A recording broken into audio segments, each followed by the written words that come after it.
नमस्कार सभी को। मेरे चैनल में आप सभी का हार्दिक स्वागत है। आज मैं उपस्थित हूँ मुंशी प्रेमचंद द्वारा लिखित उपन्यास का अगला यानी 20वां भाग लेकर। 19 अंक मेरे इसी चैनल पर आपको प्ले लिस्ट के अंतर्गत प्राप्त होंगे। तो आइए इसका कथानक प्रारंभ करते हैं। गाना समाप्त हुआ तो एक नकल की ठहरी। कल्लू इस कला में निपुण था। कादिर मियाँ राजा बने, कल्लू मंत्री विशेषर शाह सेठ बन गए। डपट सिंह ने एक चादर ओढ़ ली और रानी बन बैठे। राजकुमार की कमी थी। लोग सोचने लगे कि यह भाग किसे दिया जाए। प्रेम शंकर ने हंसकर कहा, कोई हरज ना हो तो मुझे राजकुमार बना दो। ये सुनकर सबके सब फूल उठे। नकल शुरू हो गई। पहला अंक। राजा। हाय हाय वैद्यों ने जवाब दे दिया, हकीमों ने जवाब दे दिया, डॉक्टरों ने जवाब दे दिया। किसी ने रोग को ना पहचाना। सबके सब लुटेरे थे। अब जिंदगानी की कोई आशा नहीं। ये सारा राजपाट छूटता है और मेरे पीछे प्रजा पर न जाने क्या बीतेगी। राजकुमार अल्हड़ नादान है, उसकी संगत अच्छी नहीं है। प्रेम शंकर की ओर कटाक्ष से देखकर किसानों से मेल रखता है, उसके पीछे सरकारी आदमियों से रार करता है। जिस दिन दुखी रोगियों की परछाई से भी डाक दर लोग जिन दीन दुखी रोगियों की परछाई से भी लोग डरते हैं, जिन दीन दुखी रोगियों की परछाई से डाकदर लोग डरते हैं, उनकी दवा दारू करता है। उसे अपनी जान का, धन का तनिक भी लोभ नहीं। ये इतना बड़ा राज कैसे संभालेगा? अत्याचारी को कैसे दंड देगा? हाय मेरी प्यारी रानी, जिसे मैंने अभी महीने भर हुए ब्याह किया, मेरे बिना कैसे जिएगी? हाय मेरी प्यारी रानी, जिसे मैंने महीने भर पहले अभी विवाह किया, मेरे बिना कैसे जिएगी? हाय हाय, अब मेरी रानी का क्या होगा? कौन उससे प्रेम करेगा? हाय हाय रानी, स्वामी जी, मैं इस शोक में मर जाऊंगी। ये उजले सनके से बाल, ये पोपला मुंह कहाँ देखूंगी?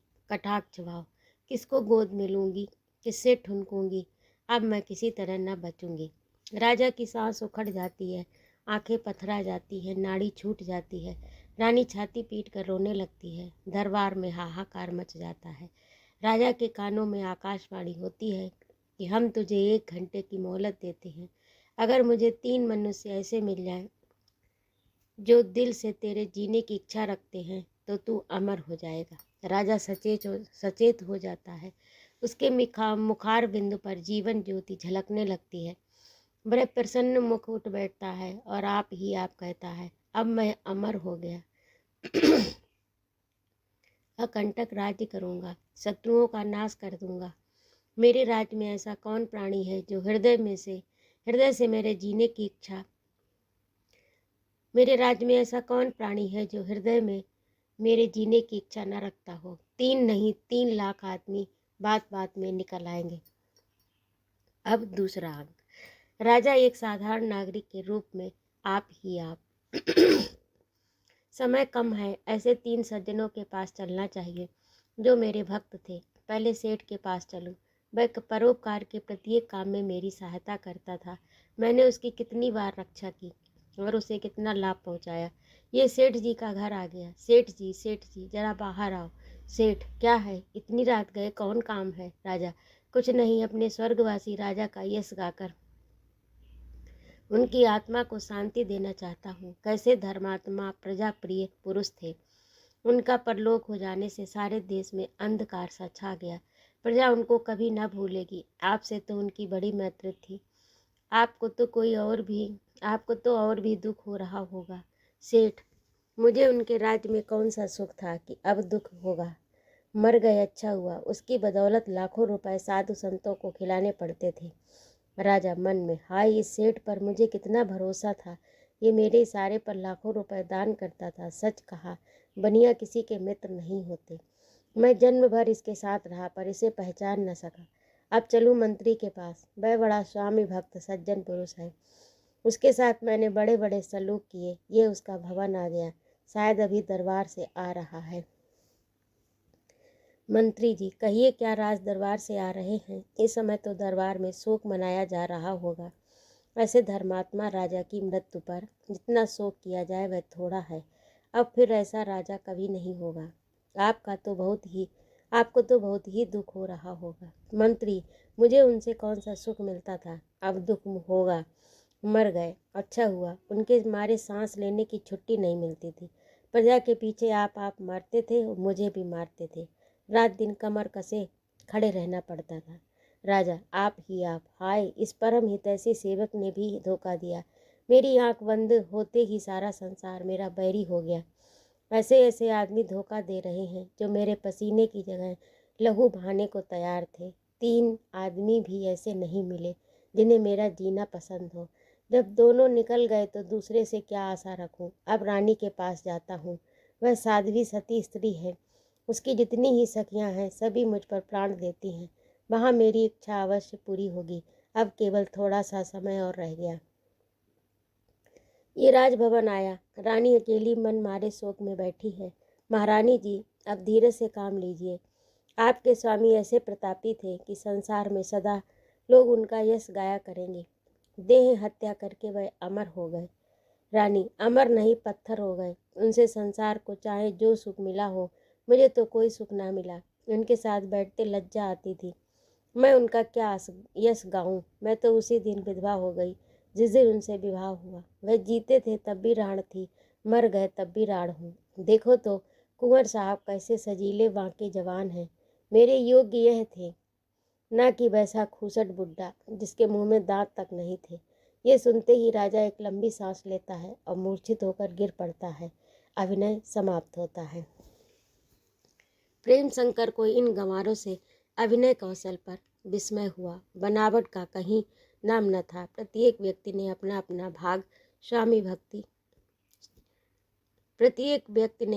अपना भाग स्वाभाविक रीति से पूरा किया। यद्यपि न पर्दे थे, न कपड़े थे, न कोई दूसरा सामान, तथापि अभिनय रोचक और मनोरंजक था।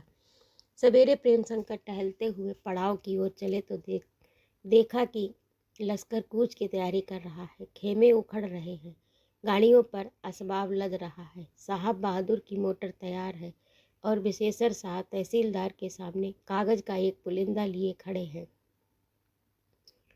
तेली, तमोली, बूचड़ आदि भी एक पेड़ के नीचे अभियुक्तों की भांति दाम वसूल करने के लिए बैठे हैं। प्रेम शंकर ने तहसीलदार से हाथ मिलाया और बैठकर तमाशा देखने लगे। तहसीलदार, कहाँ है गाड़ीवान लोग, बुलाओ, रसद का हिसाब करें। इस पर एक गाड़ीवान ने कहा, हुजूर, यहाँ रसद मिलता है, हमारी जान मारी गई है। आटे में इस बेईमान बनिए ने न जाने क्या मिला दिया। उसी दिन से पेट में दर्द हो रहा है। घी में तेल मिलाया था, उस पर हिसाब करने को कहता है। अभी साहब से कह दें तो बच्चों को लेने के देने पड़ जाएं। अर्दली के कई चपरासी बोले, ये बनिया गोली मार देने के लायक है। देखा, आटा उम्र भर नहीं खाया क्या? ऐसा खराब आटा उम्र भर नहीं खाया। न जाने क्या चीज़ मिला दी कि हजम नहीं होता। घी ऐसा बदबू मारता है कि दाल खाते न बनती। इस पर तो जुर्माना होना चाहिए। उल्टे हिसाब करने को कहता है। एक कांस्टेबल महाशय ने कहा, हम तो इसे खूब जानते हैं, छटा हुआ है। चीनी दी तो उसमें आधी बालू, घी में आधी घुइयाँ, आटे में आधा चोकर, दाल में आधा कूड़ा। इसे तो ऐसी जगह मारे जहाँ पानी न मिले। कई साइस बोले, घोड़ों को जो दाना दिया है वह बिल्कुल भुना हुआ, आधा चना आधा चोकर। घोड़ों ने सूंघा तक नहीं। साहब से कह दें तो भी हंटर पड़े। तहसीलदार, ये सब शिकायतें पहले क्यों नहीं की? कई आदमी, हुजूर, रोज तो हाय हाय कर रहे हैं। तहसीलदार प्रेम शंकर की ओर देखकर, मुझसे किसी ने भी नहीं कहा। अब ये सब कुछ नहीं सुनूंगा। जिसके जिसमें जो कुछ निकले कौड़ी कौड़ी दे दो। शाह जी, अपना हिसाब निकालो। विशेषर मौल बक्स अर्दली आटा 53 किलो, घी 5.5 किलो, चावल 52, दाल 51, मसाला 51, तम्बाकू 51, कत्था सुपारी 2 छटाक, चीनी 5 छटाक, कुल 3 रुपए। तहसीलदार, कहाँ है मौला बक्स? दाम देकर रसीद लो। एक अर्दली, इस नाम का हमारे यहाँ कोई आदमी नहीं है। विशेषर, है क्यों नहीं, लंबे लंबे हैं, छोटी दाढ़ी है, मुंह पर शीतल का दाग है, सामने के 2-3 दांत टूटे हुए हैं। कई अर्दली, इस हुलिया का यहाँ कोई आदमी है ही नहीं। पहचानो हम में से कौन है। विशेषर, कहीं चल दिए होंगे और क्या। तहसीलदार, अच्छा दूसरा नाम बोलो। विशेषर, धन्नू अहीर, चावल 53 किलो, आटा 52 किलो, घी 51, खली 54, दाना और चोकर 58, तमाकू कुल 2 रुपये। तहसीलदार, कहाँ है धन्नू अहीर, निकाल रुपए। एक अर्दली, वह तो पहर रात रहे साहब का डेरा लाद कर चला गया। तहसीलदार, हिसाब नहीं चुकाया और चल दिया। अच्छा नाजिर जी, उसका नाम लिख लीजिए। कहाँ जाते हैं बच्चों, एक एक पाई वसूल कर लूँगा। प्रेम शंकर, ये लश्कर वालों की बड़ी ज्यादती है। तहसीलदार, कुछ न पूछिए, कम वक्त खा खा कर चल देते हैं। बदनामी बेचारे तहसीलदार की होती है। विशेषर साहब ने फिर ऐसा ही ब्यौरा पढ़ सुनाया। ये जयराम चपरासी का पुर्जा था। जयराम उपस्थित थे, आगे बढ़कर बोले, क्यों रे, घी लिया था? क्यों रे, घी 2.5 किलो लिया था कि आधा पाव? विशेषर, कागज में तो 2.5 लिखा है। जयराम, झूठ लिखा है, 16 आने झूठ। तहसीलदार, अच्छा आधा पाव का दाम दो या कुछ भी नहीं देना चाहते। ये झमेला 9-10 बजे तक रहा। 1/3 से अधिक आदमी बिना हिसाब चुकाए प्रस्थान कर चुके थे। 1/4 से अधिक आदमी लापता। आधे आदमी मौजूद थे, लेकिन उन्हें भी हिसाब के ठीक होने में संदेह था। ऐसे 10 ही 5 सज्जन मिले जिन्होंने खरे दाम चुका दिए। जब सब चिट्ठे समाप्त हो गए तो विशेषर शाह ने उन्हें लाकर तहसीलदार के सामने पटक दिया और बोला, मैं और किसी को नहीं जानता, एक हुजूर को जानता हूँ और हुजूर के हुक्म से मैंने रसद दी है। तहसीलदार, मैं क्या अपनी गिरह से दूंगा? विशेषर, हुजूर जैसा चाहें दें या दिला दें। 200 रुपये में ये 70 मिले हैं। मैं टके का आदमी इतना धक्का कैसे उठाऊंगा? महाजन, मेरा घर बिकवा लेगा। तहसीलदार, अच्छी बात है, तुम्हारे दाम मिलेंगे। नाजिर जी, आप चपरासियों को लेकर जाइए, इसके बही खाता उठा लाइए और खुद इसकी सालाना आदमी का हिसाब कीजिए। देखिए अभी कलई खुली जाती है, मैं इसके सब रुपए दूंगा। इसी से लेकर बच्चों 2000 रुपये साल का नफ़ा करते हो, उस पर एक बार 100 रुपये का घाटा हुआ तो दम निकल गया। कहाँ तो विशेषर साहब थे, नर्म हो रहे थे, कहाँ ये धमकी सुनते ही भीगी बिल्ली बन गए। बोले, हाँ हुजूर, सब हिसाब किताब जांच लें। इस गांव में ऐसा कौन रोजगार है कि 2000 का नफ़ा हो जाए? खाने भर को मिल जाए तो यही बहुत है। तहसीलदार, और ये आसपास के देहातों का अनाज किसके घर में भरा जाता है? तुम समझते हो कि हाकिमों को खबर नहीं होती? यहाँ इतना बतला सकते हो कि आज तुम्हारे घर में क्या पक रहा है। ये रियायत इसी दिन के लिए करते हैं, कुछ तुम्हारी सूरत देखने के लिए नहीं। विशेषर साहब चुपके से सरक गए। तेली तमोली ने देखा, यहाँ मिलता जुलता तो कुछ नहीं दिखता, उल्टे पलेथन लगने का भय है, तो उन्होंने भी अपनी राय ले ली। उन्होंने भी अपनी अपनी राह ली। तहसीलदार ने प्रेम शंकर की ओर देखकर कहा, देखा आपने, टैक्स के नाम पर इन सबों की जान निकल जाती है। मैं जानता हूँ कि इसकी सालाना आमदनी ज़्यादा से ज़्यादा 1000 होगी, लेकिन चाहे इस तरह कितना ही नुकसान बर्दाश्त कर ले, अपने बही खाते ना दिखाएंगे। ये इनकी आदत है।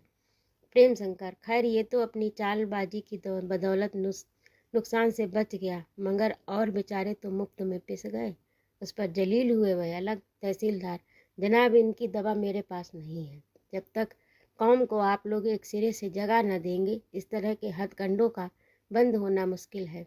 जहाँ दिलों में इतनी खुदगर्जी समाई हुई है, वहाँ रियाया इतनी कच्ची, वहाँ किसी तरह की इस्लाह नहीं हो सकती। और जहाँ रियाया इतनी कच्ची, वहाँ किसी तरह की इस्लाह नहीं हो सकती। मुस्कराकर, हम लोग एक तौर पर आपके मददगार हैं, रियाया को सताकर पीस कर मजबूत बनाते हैं और आप जैसे कौमी हमदर्दों के लिए मैदान साफ करते हैं। और आप जैसे कौमी हमदर्दों के लिए मैदान साफ करते हैं। प्रभात का समय था, कुंवार का महीना, वर्षा समाप्त हो चुकी थी। देहातों में जिधर निकल जाइए सड़े हुए सन की सुगंध उड़ती थी। कभी ज्येष्ठ को लज्जित करने वाली धूप होती थी, कभी सावन को सरसाने वाले बादल घिर आते थे। मच्छर और मलेरिया का प्रकोप था। नीम की छाल और गिलोय की बहार थी। चरावर में दूर तक हरी भरी घास लहरा रही थी। अभी किसी को उसे काटने का अवकाश न मिलता था। इसी समय बिंदा महाराज करतार सिंह लाठी कंधे पर रखे एक वृक्ष के नीचे आकर खड़े हो गए। करतार ने कहा, इस बुड्ढे को खुचड़ सूझती रहती है। भला बताओ, जो यहाँ मवेशी न चरने आएंगे तो कहाँ जाएंगे, और जो लोग सदा से चराते आए हैं वे मानेंगे कैसे। एक बेर कोई इसकी मरम्मत कर देता तो ये आदत छूट जाती। बिंदा, हमका तो ये मौजा ना 30 बरसे हो ही गई। तब से कारिंदे पर चरावर कऊ न रोका। गांव भर के मवेशी मजे से चरत रहें। करतार, तुम्हें हुक्म देते क्या लगता है, जाएगी तो हमारे माथे। बिंदा, हमार जी तो अस उब गया है कि मन करत है छोड़ छाड़ के घर चला जाए। सुनित है मलिक अवैया हैं, बस एक बेर उनसे भेंट हुई जाई और अपने घर की राह ले। करतार, फैज दिन भर खाट पर पड़ा रहता है, उससे कुछ नहीं कहते। जब देखो करतार को ही दौड़ाते हैं, मानो करतार उनके बाप का गुलाम है। और देखो पीपल के नीचे जहाँ हम तुम जल चढ़ाते हैं वहाँ नमाज पढ़ते हैं, वहीं दतुअन कुल्ली करते हैं, वहीं नहाते हैं। बताओ, धर्म भ्रष्ट भया की रहा। अब आप तो रोज कुरान पढ़ते हैं और मैं रामायण पढ़ने लगता हूँ तो कैसे डांट के कहते हैं, क्या शोर मचा रखा है। अब की अषाढ़ में 300 रुपये नजराना मिला, मुझे 1 पाई भेंट न हुई। बिंदा, हमका तो 1 रुपया मिला रहा है। करतार, ये भी कोई मिलने में मिलना है, और सब कहीं चपरासियों को रुपए में 8 आने मिलते हैं। ये कुछ न दे तो 4 आने तो दे। लेना देना दूर रहा, उस पर 8 पहर सिर पर सवार। कल तुम कहीं गए थे, मुझसे बोले करतार एक घड़ा पानी तो खींच लो।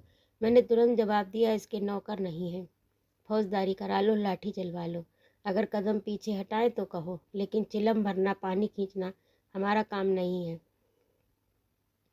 इस पर आंखें बहुत लाल पीली की। एक दिन पीपल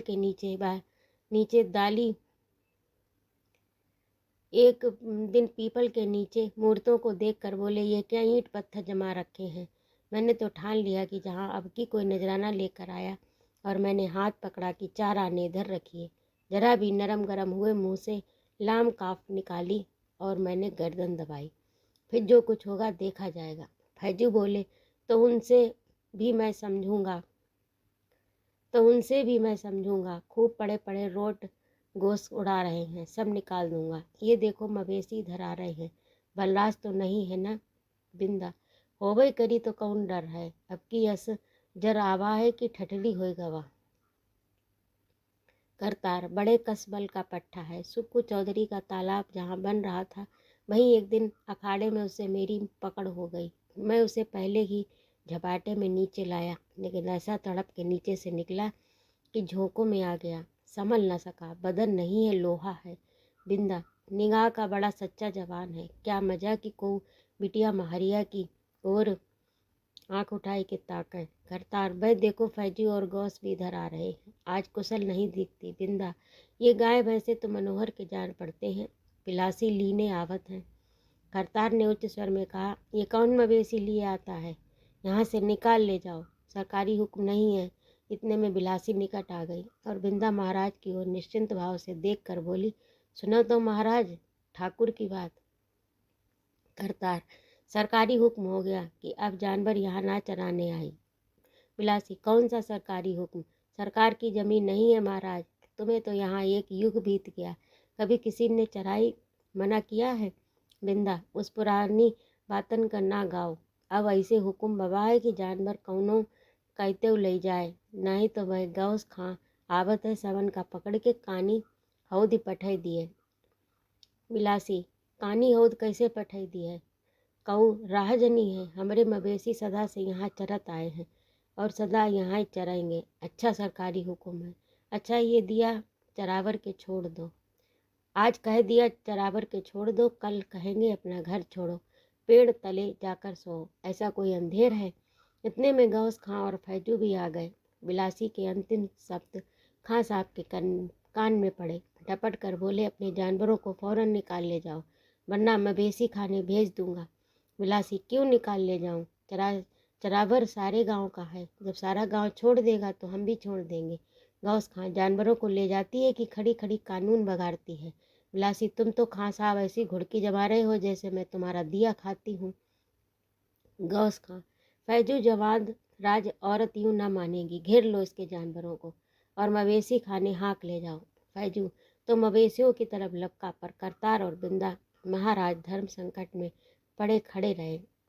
खां साहब ने उन्हें ललकारा, खड़े मुंह क्या देख रहे हो, घेर लो जानवरों को और हाँक ले जाओ, सरकारी हुक्म है, ये कोई मजाक नहीं है। अब करतार और बिंदा महाराज भी उठे, जानवरों को चारों ओर से घेरने का आयोजन करने लगे। मवेशियों ने चौकन्नी आंखों से देखा, कान खड़े किए, इधर उधर बिदकने लगे, परिस्थितियों को ताड़ गए। बिलासी ने कहा, मैं कहती हूँ इन्हें मत घेरो, नहीं तो ठीक नहीं होगा।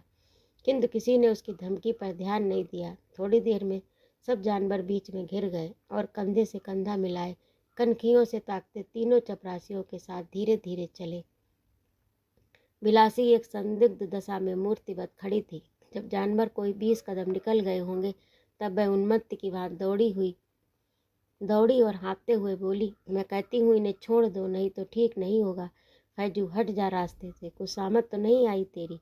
बिलासी रास्ते में खड़ी हो गई और बोला, ले कैसे जाओगे, दिल लगी है। गौस खां ना हटे तो इसकी मरम्मत कर दो। बिलासी कहे देती हूँ जानवरों के पीछे लोहू की नदी बह जाएगी, माथे गिर जाएंगे। फैजू हटती है या नहीं चुड़ैल। बिलासी तू हट जा दाढ़ी जार। इतना उसके मुंह से निकलना था कि फैजू ने आगे बढ़कर बिलासी की गर्दन पकड़ी और उसे इतने जोर से झोंका दिया कि वह 2 कदम पर जा गिरी। उसकी आंखें तिलमिला गईं, मूर्छा आ गई। एक क्षण वहीं अचेत पड़ी रही, तब उठी और लंगड़ाती हुई उन पुरुषों से अपनी अपमान कथा कहने चली जो उसके मान मर्यादा के रक्षक थे। मनोहर और बलराज दोनों एक दूसरे गांव में धान काटने गए थे। वह यहाँ से कोस भर पड़ता था। लखनपुर में धान के खेत न थे, इसीलिए सभी लोग प्राय उसी गांव में धान बोते थे। बिलासी धान के मेड़ों पर चली जाती थी, कभी पैर इधर फिसलते कभी उधर। ऐसी उद्विग्न हो रही थी कि किसी प्रकार उड़कर वहां पहुंच जाऊं, पर घुटनियों में चोट आ गई थी, इसलिए विवश थी। उसके रोम रोम में अग्नि की ज्वाला निकल रही थी, अंग अंग में यही ध्वनि निकलती थी, इसकी इतनी मजाल। उसे इस समय परिणाम और फल की लेस मात्र भी चिंता नहीं थी कि कौन मरेगा, किसका घर मिट्टी में मिलेगा। ये बातें उसके ध्यान में भी न आती थी। वह संकल्प विकल्प के बंधन से मुक्त हो गई थी। लेकिन जब उस गांव के समीप पहुंची और धान से लहराते हुए खेत दिखाई देने लगे तो पहली बार उसके मन में ये प्रश्न उठा कि इसका फल क्या होगा। बलराज क्रोधी है। मनोहर उससे भी 2 अंगुल आगे।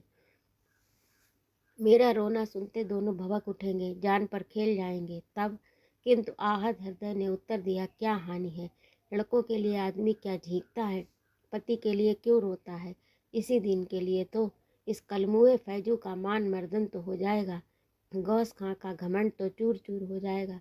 तब भी जब वह अपने खेतों के डांडे पर पहुंची, मनोहर और बलराज नजर आने लगे, तब उनके पैर आप ही रुकने लगे। यहाँ तक कि जब वह उनके पास पहुंची तब परिणाम चिंता ने उसे परास्त कर दिया। वह फूट फूट कर रोने लगी।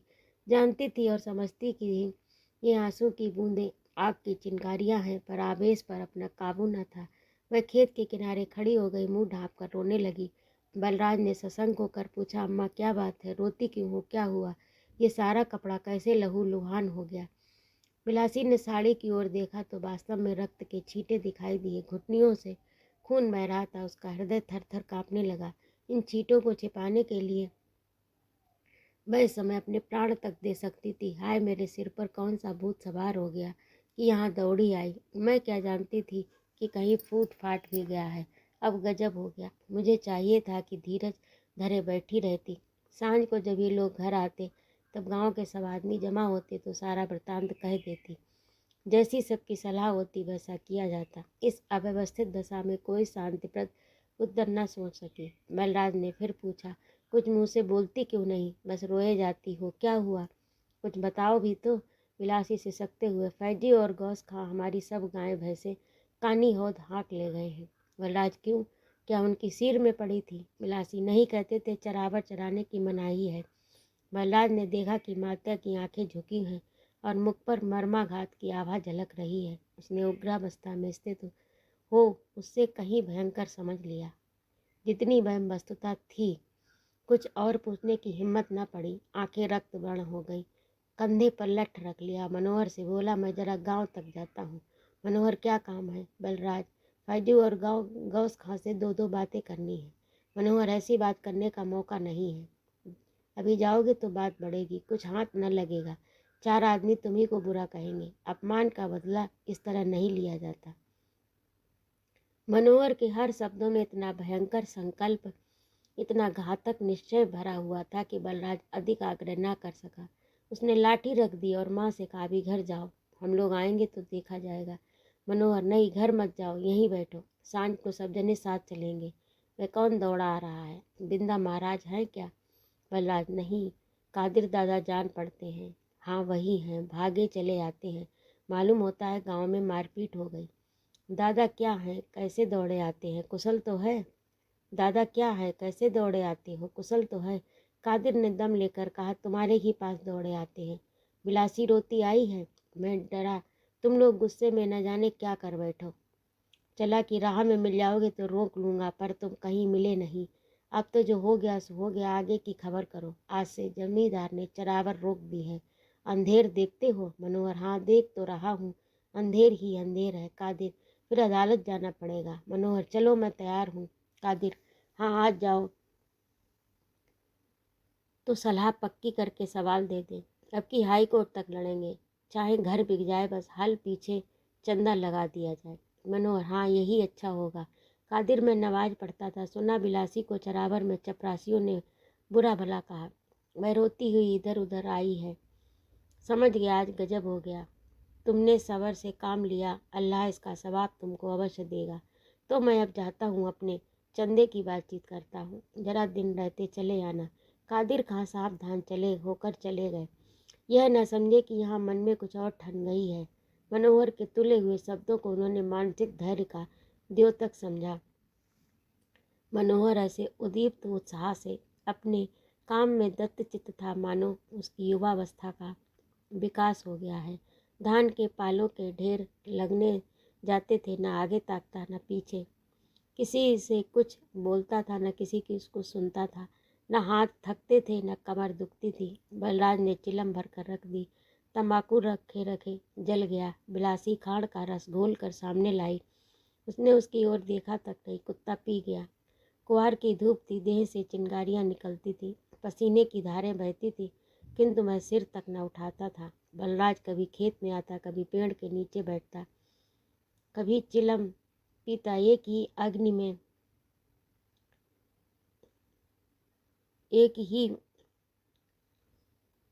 अग्नि में दोनों के हृदय प्रज्वलित एक ही अग्नि दोनों के हृदय में प्रज्वलित थी।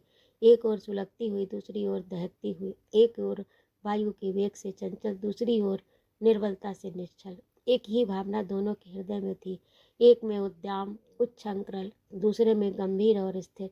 दोपहर हुई। बिलासी ने आकर डरते डरते कहा, चबेना कर लो।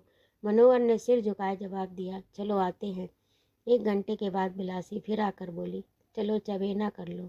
दिन ढल गया, क्या आज ही सब खेत काट डालोगे? मनोहर ने कठोर स्वर में कहा, हाँ यही विचार है, कौन जाने कल आए ना आए। जब जैसे किसी भरे हुए घड़े में एक कंकर लग जाए और पानी बह निकले, उसी भांति बिलासी के हृदय में एक चोट सी लगी। आंसू बहने लगे। वह रह रह कर हाथ मलती, हाय न जाने क्या इन्होंने मन में ठान ली। वह कई मिनट तक खड़ी रोती रही। परिणाम की भयावह विकराल मूर्ति उसके नेत्रों के सामने नाच रही थी, मुंह खोले उसे निगलने को दौड़ती थी, और शोक इस मूर्ति को उसने अपने हाथों रचा था। अंत में वह मनोहर के सम्मुख बैठ गई और उसकी ओर अत्यंत दीन भाव से देख कर बोली, हाथ जोड़कर कहती हूँ, चलकर चबेना कर लो। तुम्हारे इस तरह से गुमसुम रहने से मेरा कलेजा दहल रहा। तुमने क्या ठान ली है, बोलते क्यों नहीं? मनोहर, जाकर चुपके से बैठो, जब मुझे भूख लगेगी तब खा लूँगा। बिलासी, हाय राम, तुम क्या करने पर तुले हो? मनोहर, करूँगा क्या? कुछ करने ही लायक होता तो आज ये बेइज्जती नहीं होती। जो कुछ तकदीर में है वही होगा। तो ये था आज का भाग। आपको कैसा लगा कमेंट करके अवश्य बताइएगा। और यदि आपको मेरा कहानी सुनाना अच्छा लगता हो तो कृपया मेरे चैनल को सब्सक्राइब अवश्य करें, लाइक और कमेंट करें। सुनने के लिए बहुत बहुत धन्यवाद। जय माँ भारती।